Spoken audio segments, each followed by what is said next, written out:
Welcome back to Off the Record, a Gerstner Adam Law podcast. My name is Paul Adam. Colin Gerstner.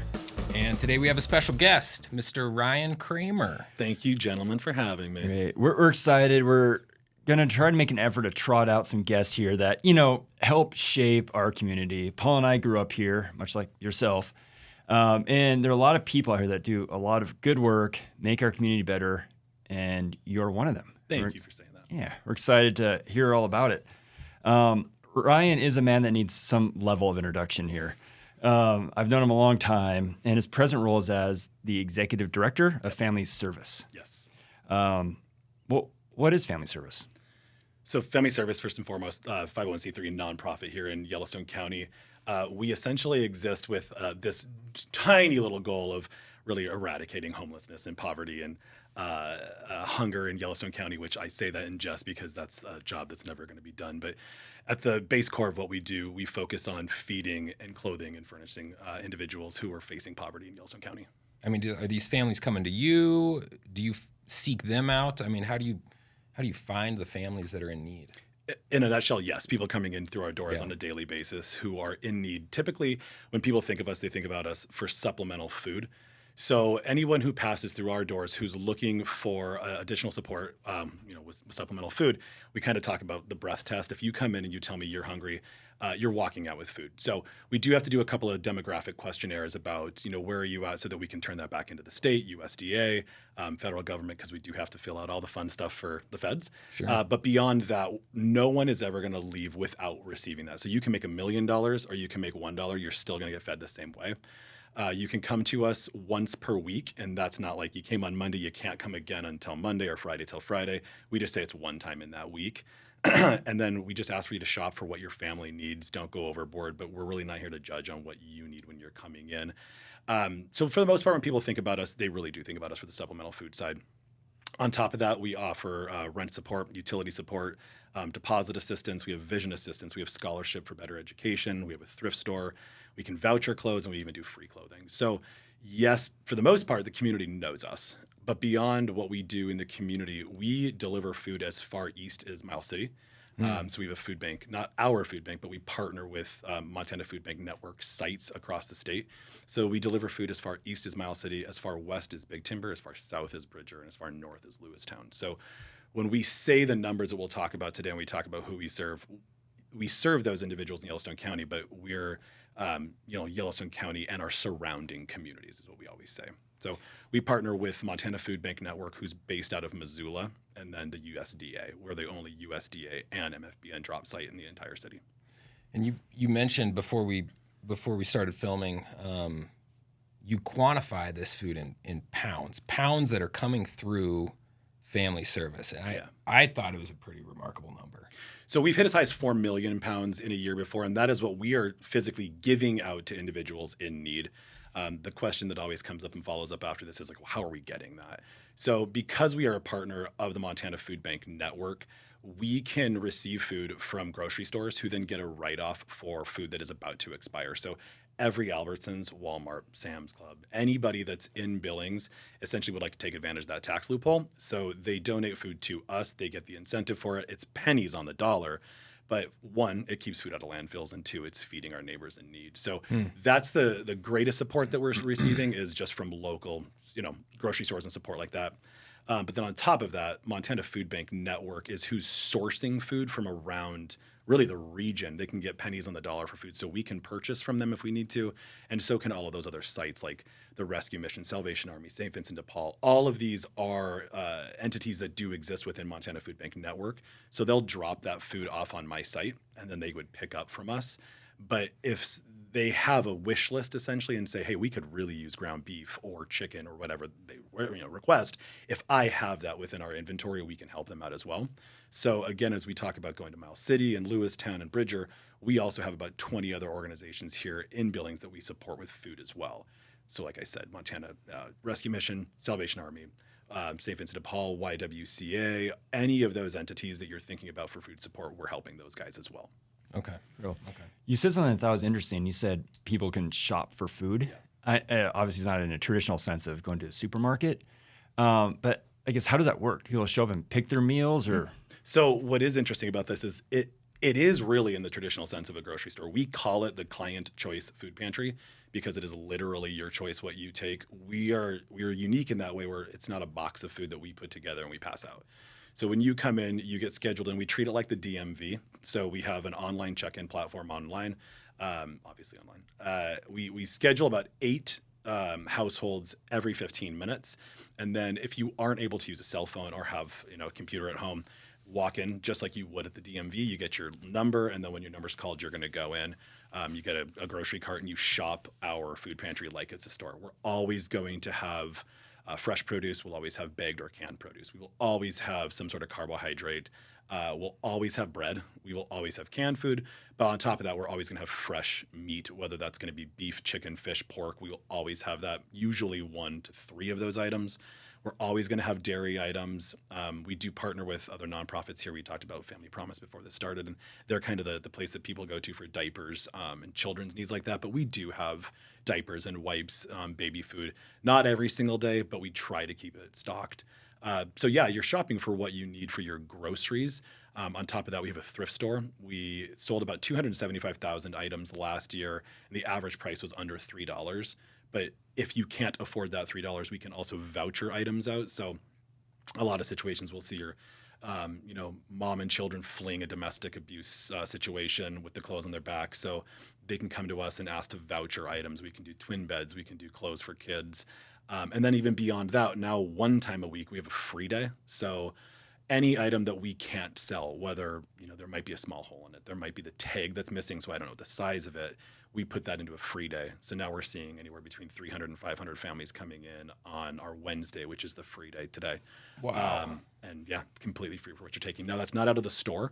We shut down our drive-through and we fill that up with items starting at 9 a.m. until the end of the day. And yeah, so a lot of times we'll see, that's also senior day for us. So seniors will come in right around 8 o'clock, do shopping with us, do a free day. So we are one of the true full wraparound services and nonprofit in Yellowstone County. So long answer to a short question for the grocery side to it, but yes, we do treat it like a grocery store.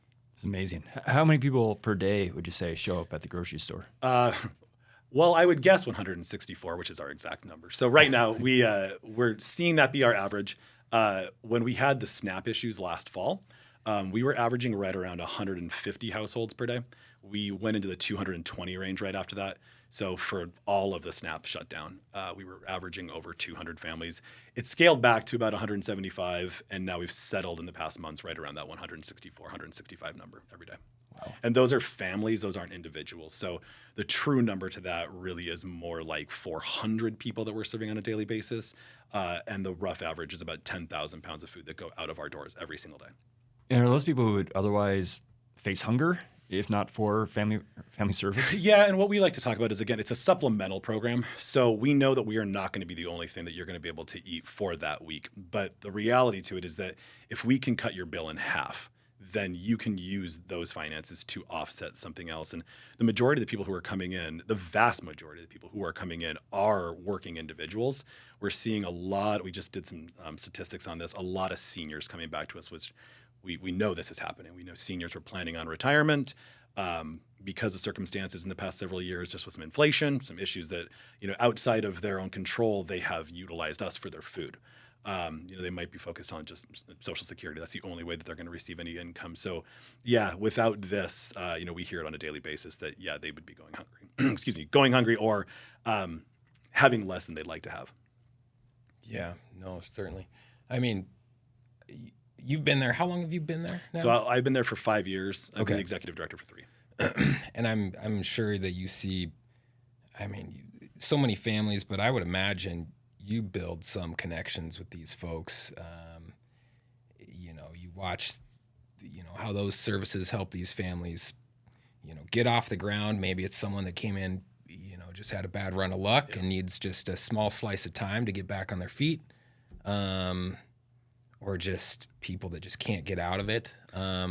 Yes, to both of those. So, okay. We see the cyclical issues for, just generational poverty. Yeah. And we can go on a whole tangent, a whole other podcast on generational poverty. But For those circumstances, what we're trying to do is break that cycle, and the way we can break that cycle is through education. So we do offer a program that is for bettering your education. We can scholarship individuals. We've got great stories about when there was a kiddo a couple years ago who was a freshman MSUB. She got a scholarship to be a pitcher. It was partial. She had everything covered besides like her parking pass, her books, and a couple other expenses. She was the first in her family to go to college. Her mom was sick back home.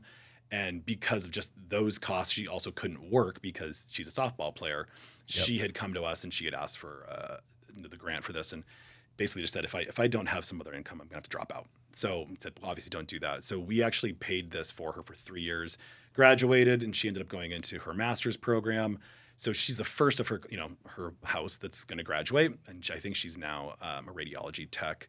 We've had a lot of individuals come to us like this who've, I came to you when I was a kid, my parents got food, and I've come to you now for rent, and now I'm trying to get this scholarship for education. We know a couple other individuals who've now gone through their master's programs, and they've broken that cycle. Second to that, with, is it a generational issue, or is it just because of something bad luck? That's the other side that we see. A lot of people going about their day to day. Everything's going good, and you're hit with a medical bill, and now you're bankrupt. We've seen that so many times where now you can never, pay off this medical bill. And you're either going to be faced with paying your rent, paying your utilities, or food. So if we can help with two of those things, it's going to keep you in your house. What we have funded for, our rent and deposit assistance is an individual who is living in their home has to be served an eviction notice.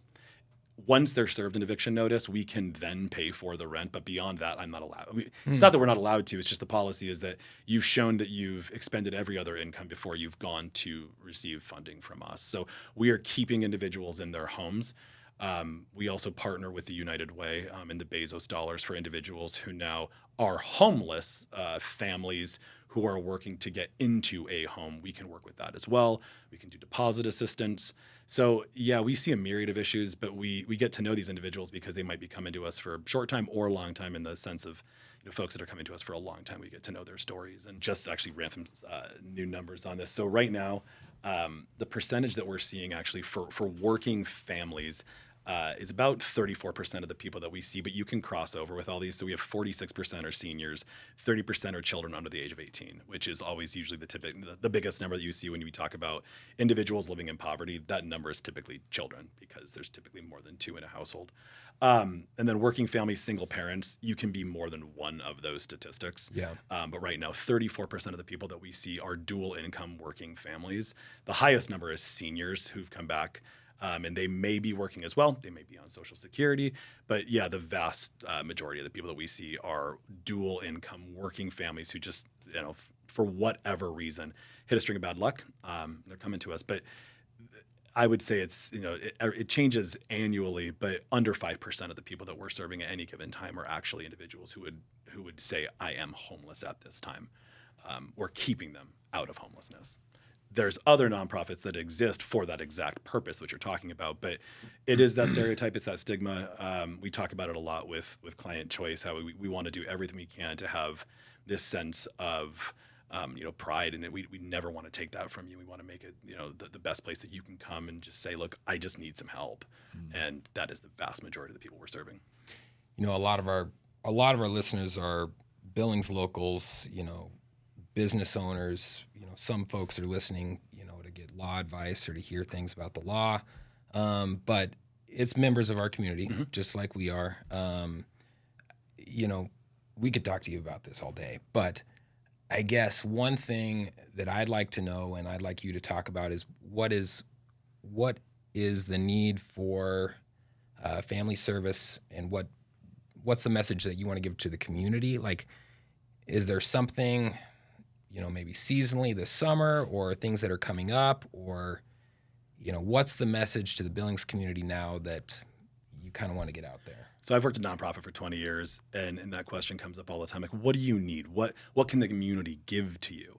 And it sounds so desperate, but it's always like, well, money. Money and manpower can make anything happen.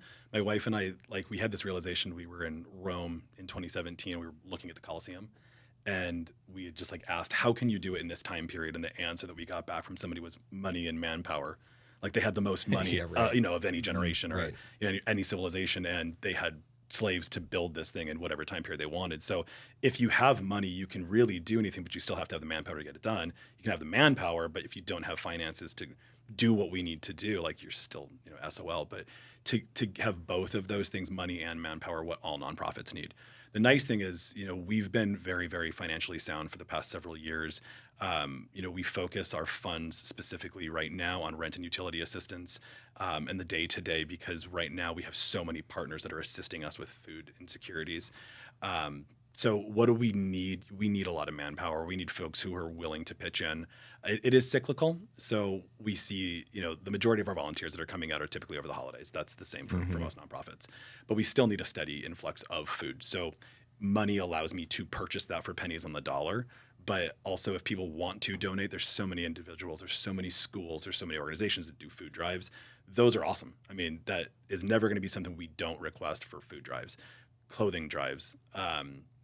Really just, it's the same thing that we kind of answer when people are asking us about being on our board. Well, what are you expecting from us? And there's 3 ways you can give. It's through your expertise, through your pocketbook, or through your time. Right. And that's really, I think, what all nonprofits need more of.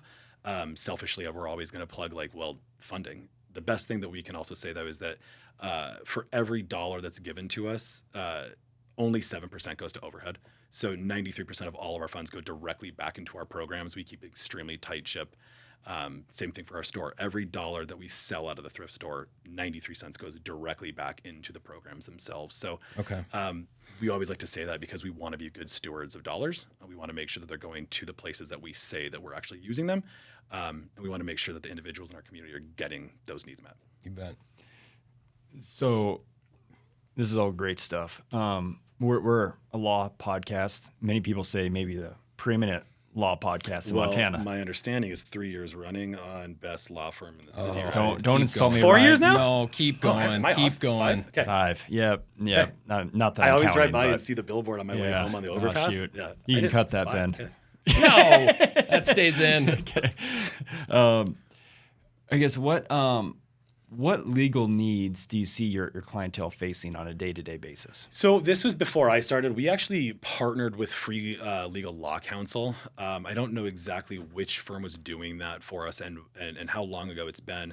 My understanding is it's always kind of tough to offer any free counseling. So I think that's exactly where it kind of went awry. But what we see, a lot of issues are with landlords.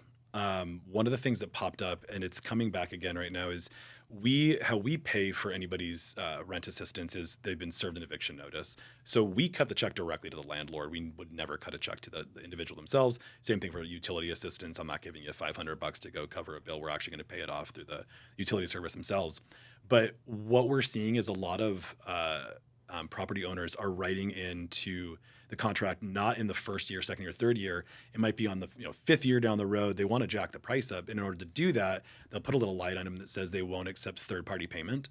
So they won't let me cover the cost of somebody's back dues. Interesting. Which is, we don't understand the benefits of that other than you want to increase the rent and you would like to increase that sooner rather than later. So if you can put something in there that says you won't take third-party payment, that means that you're not going to take it from anybody. So if somebody ever falls on difficult times, you're not going to take any payment rather than from that person themselves. So we've seen that, and we've seen it come actually with the lease that didn't have a line item that said that. So we felt like that would be something they would need to go talk to an attorney about. Other than that one specific that comes up, we do see a lot of individuals who are facing issues just with going through divorces or custody battles, things like Sure. that. Mainly property rights, things like that. I'd like to dig deeper, but I'm like, those are the ones that just completely come back regularly. Third-party payments, I don't know why, and that might be something for you guys to look into. That's interesting. I don't know the rationale behind it. Like, why would they More money. care? Okay. Yeah, I'm not sure other than because we're going to make the payment. But if then they break the contract, they can get a new person in there and they can lift the new rate on it. So Gotcha. Yeah. we had a lot of questions. I think most of it's been solved with the water issue the past couple of years. We had somebody bring us a $2,000 water bill. And looking at it, we were like, this is like a year's worth of back pay. So the question to us always was like, well, one, how are you letting somebody get a year behind? Which is, I mean, I guess in our situation, we're happy that the person was able to live in the house for a year, but now they're never going to be able to pay this off if we don't. So we saw a lot of issues with the water over the past couple of years. Sure. Yeah, a lot of people did. Colin, I know that we've probably got time for maybe one more question here, and I'm sure you have a burning We're not even question. halfway through the outline. What? I mean, if All right. you have more? Oh, yeah. All right. Well, let's keep rolling. Just Yeah. kidding. All right. We're just warming up. If family service had a mascot, what would it be? If we had a mascot, what would it be? This is going to be from me entirely with no input from anybody. Yep. So I was just talking about this. The Bear Hawk has been what I've had for like everything for a long time. So that's even my fantasy football name. This goes back to college days with some of the roommates. It was actually started in a class. We were talking about evolution. We were talking about interspecies, and it came up because bull snakes and rattlesnakes were interbreeding, which was like, this is by no means the first time this had ever happened, but like bull snakes were now becoming poisonous, which was crazy. And then lions and tigers, right, mating. So we were talking about if any species could intermate, if a bear could fly, like that would be like this devastating thing for mankind. Oh. So the Bear Hawk in Family general, Service Bear Hawks? the Family Service Bear Hawks. Man, yeah. Just crusading against poverty. Nothing I love about it. this is polite or positive or anything. Oh, it's very positive. Yeah, the Bear Hawk. And it's funny because my nephew's baseball team got voted as the Bear Hawks. They were coming up with a name 2 years ago. It was actually, I think, Tucker's kid too. Okay. But yeah, they were the Bear Hawks. So I've always loved that name. I love it. Shifting gears entirely. Yeah, that one wasn't a shift. Yeah. You're also a well-known food and beverage connoisseur. At one time, you contributed to a blog, maybe you still do, called Better Off in Billings. Yeah, so Better Off in Billings came from the ambassadors for Better Off in Billings, which was part of Big Sky Economic Development. That ambassadors program is no longer. So I'm not currently writing that blog for Food in Billings, but had like 8 different episodes of that. Wrote about the bar scene with your input. And so that's a question I had. So it was me, you, and our good friend Duncan Nelson. We went around some breweries. This was strictly for science. Yeah. No, I know. When we wrote, all 3 of us contributed this blog piece. I had an awesome time. Why was I never invited back? This was always a solo thing that I mean, and honestly, I think the only person that's ever really even eaten with me on these is Holly, my wife. The whole goal for this blog, honestly, was to be completely unpaid and give my unsolicited advice about places in Billings. I never wanted to give like a negative on anything, and really just eat the places that I wanted to eat at. And that was the goal. I thought this was going to be something we were going to do for quite a bit longer. And then I started getting restaurants who did reach out, and they were like, hey, when are you going to give me a chance? And hey, can we cook for you? Which is great. And it was something I wanted to do. But at the same time, then I'm like, well, now you're kind of forcing me to write about you. And if it was a negative experience, I really didn't want to do that. So it was always me solo. But I could just say that your input was so strong, and it made my writing skills look so weak that I just didn't invite you back. Thank you. That's what I suspected. That's exactly right. Yeah. What's your favorite restaurant in town? What's my favorite in town? Right now, my wife and I have been like on a dive. We've just been eating dive restaurants for so long right now. If I go on the non-dive side, I've always loved Walker's. Walker's has always been one of my go-tos. Love Enzo so much. Shout out Nick Steen. Nick Steen's an awesome guy. Yeah. Hi, Nick. We've been eating a lot of, now as I say dive, I won't even give the restaurants names now, but a lot of Mexican food. There's a couple of pizza places that we really, really like. Art House Babcock is not a dive by any means. I'm on the board there, but Pink Patty's Food Truck, they have a secondary location within Art House Babcock. And if you haven't had their burgers, the burgers are fantastic. I just had a new one last week. It's like a steakhouse burger with truffle aioli on it, and it's fantastic. Other smaller places, let's stop calling them dives. La Tinga is one of my favorite go-to places. I love Indian food. So I'm really, really thrilled that we have a new Indian restaurant downtown. 2 new restaurants that are going to open up in the next few weeks. I'm really excited about. There's a pho restaurant opening up, a new Filipino restaurant opening up. Saw that, yeah. But we kind of been creatures of habit. We when we travel, we then get kind of stuck on like whatever that food was that we ate the last time. My wife and I were just in the Nordics and the Baltics. So we've been trying to cook a lot of that stuff lately, but we tend to eat a lot of pizza and a lot of Mexican right now. Okay. We're actually going to Mexico City in a couple of days. So I've been trying to like get all of my guilty pleasure of like Tex-Mex before I'm ruined for the rest of my life. Did you eat any borscht? I had borscht several times when we were in Lithuania and in Latvia, and we had a Ukrainian restaurant in Estonia, which was fantastic. Oh man, I made a great borscht with venison, a deer Sure. that we got, and it was awesome. I was the only one in my family that liked it, but I thought it was Venison is the delightful. one, like, I love elk, but when we go to the venison side, that's huge in Finland. And their native peoples have several restaurants across Helsinki that focus a lot on venison. Some of it was awesome. Some of it was definitely tough, gamey venison. Yeah. Reindeer is what all of it Hell is. yeah. So. What's the best movie of all time? My favorite movie of all time is probably going to still be Saving Private Ryan. I'm a war buff. I really, really like war epics. If I was going to go beyond that, I would probably go to something with like Paul Thomas Anderson or Quentin Tarantino.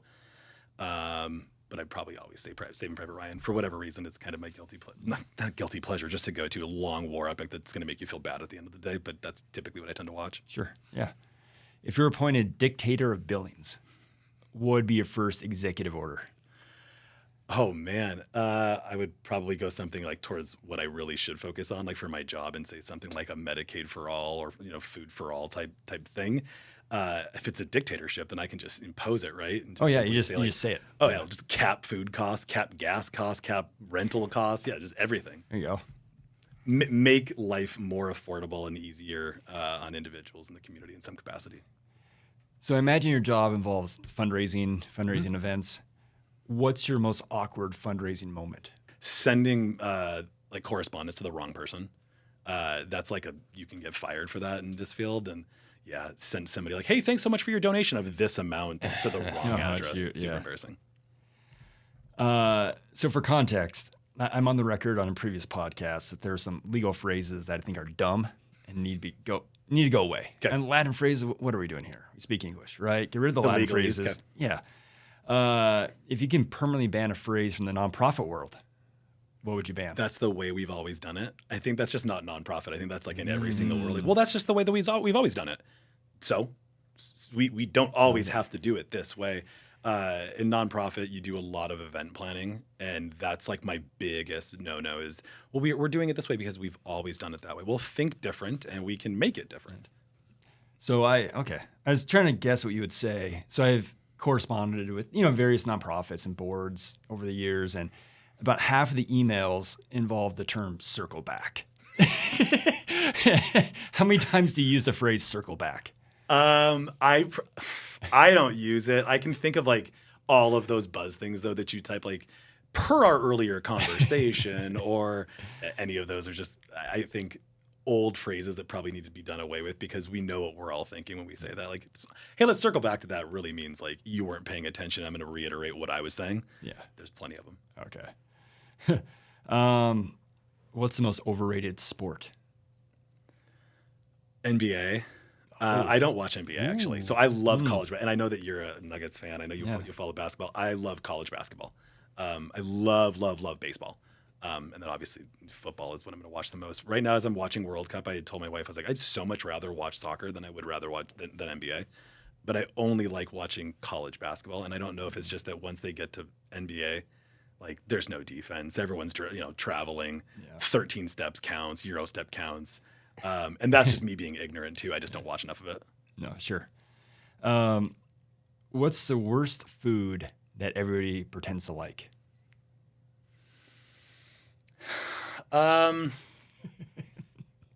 Worst food that everyone pretends to like. Honestly, this is probably a hot take. Steak. Like I feel like we're a steak and potatoes state. It's so easy just to do it yourself. And I feel like if you're going to go to a restaurant and pay like $75 for like a moderately priced steak, everyone, oh, it's so good. You can make it better at your house. Pasta falls that way though too at a restaurant. Everyone can make pasta. And pasta is going to get upcharged to like $30. It's like $5 worth of ingredients. And I assure you, if you just work at it, you can do it yourself. But it's always going to be good because it's a ton of butter, ton of salt. Same thing for steak. You can just do it at your house for $10 instead of $60. That's so funny. Me and my kids are having the same conversation. Whenever I order a steak somewhere, you're always like disappointed. Yeah. Like I paid a lot of money and it was because you know how you want it cooked. Yeah. And typically, I think a lot of restaurants like I want mine rare. Like I want it rare, like kiss it. And good vet could bring it back to life. like blue, yeah. And no one really wants to do it because they're terrified to do that. So I use my go-to question for most staff was like, you need to cook this however like long legally you need to cook it for. And still it'd come back like medium and I'd be pissed. last one that I have, I'm sure Paul has a whole lot. This could be a really stupid question. Do you have any gear in your house for a hobby that you don't actually do? I have a guitar that I never touch. Okay. Perfect. I have a guitar sitting up in my attic that's never been touched. Holly's trying to talk me into buying a drum set because I played drums. And I went and looked at a drum set, like the electronic one, so they wouldn't even make noise. But I was like, this is going to also just sit upstairs and not get touched at some point. We have a piano in the house that Holly hasn't touched in probably 10 years either. So I guess all of our musical instruments that we pretend that we can play, we don't touch them. Yeah, gosh. My answer would have been cornhole. So I don't have a cornhole set. In my house. So you show up at a barbecue or an event, and if you're good at cornhole, like, you look so cool, right? You look like you're the boss. Or you look like the guy that does nothing but plays cornhole. Like, why is this guy so good? I wanted to be that guy. So I got a cornhole set. I'm like, I'm going to work on my spins, my various techniques, and I just never played it. Eventually got weather ruined, just being in the backyard, unused. My baseball glove hasn't been touched, and I couldn't tell you how long. But I feel like that's something that you just have, like, that's going to stay forever. I've worn the same baseball mitt since I was probably in like middle school because my hands are, same size. Holly tells me like my only hobbies I have right now are cooking and going to the gym. So I'm sure there's plenty of cooking appliances that I never touch. But yeah, all the sporting stuff is probably sitting in my garage right now, completely untouched. Nice. Questions you got, Paul? Colin, you made the outline and you covered all of them. All right. I will say, Ryan, you were not prepped in any way for this podcast. You had no idea what you were getting into. And off the cuff, you are a fantastic guest. I appreciate it. Top 3 so far. top 3 all-time guest of the Off the Record podcast. Yeah, I've finished like in the bottom third. Oof. Yeah. I've kind of always said like I don't feel like I've ever walked into a room where I've like not known someone, and luckily I've been able to talk for most of my life and don't really ever get nervous in front of rooms, and I can keep talking and talking and talking. That's why we're going to cut this at 30 minutes. So. Well, no, go ahead. I was going to say, if someone wants to learn more about family service, how can they do so? Our website's the easiest place to go. So Billings .org. On top of that, just Google us Facebook. You can find us on Instagram. The easiest places to find us. Sure. Yeah, and you know what? This wasn't planned either or on the outline, but if any of our listeners have gotten this far in the podcast, there's going to be a spot on our webpage. If you go to the community tab, you can drop down. There's going to be a code that flashes here at the end. First person to enter that code, we are going to make a donation to Family Service on their behalf. So if you've listened that far, thank you. Thank you for thank you guys. The donation. Yeah, Ryan, again, in a, people are looking for nonprofits to trust, leadership that is authentic, and you are exactly that. I appreciate certainly appreciate you. And you're completely accurate. Just not working just working at a nonprofit, but I've been on nonprofit boards, and we support nonprofits across the community, and that's exactly right. You're always looking for people. Always give. This is an old phrase, but people give to people, not to the organization, and it's because they trust individuals who are actually in leadership roles. When's the last time you gave to something that no one's going to say like, well, I don't support this specific thing, but you don't know them. So typically you're not writing a check to that place. Mm-hmm. So we always really pride ourselves on kind of being as honest as we can be and really do what we say we're doing. So I appreciate you saying that. Yeah, nope. You need a connection. So make a connection to Family Service. We'll have up, you said you need 3 things. You need volunteers, you need money, and you need money, manpower, and support. Yeah, money and manpower. So we'll have your website up at the end of the podcast here. Thanks again, Ryan. We really appreciate you. Thanks, and we're looking for more guests. And if any of our listeners know professional golfer Steven Yeager, tell him to check his Instagram DMs. Thanks.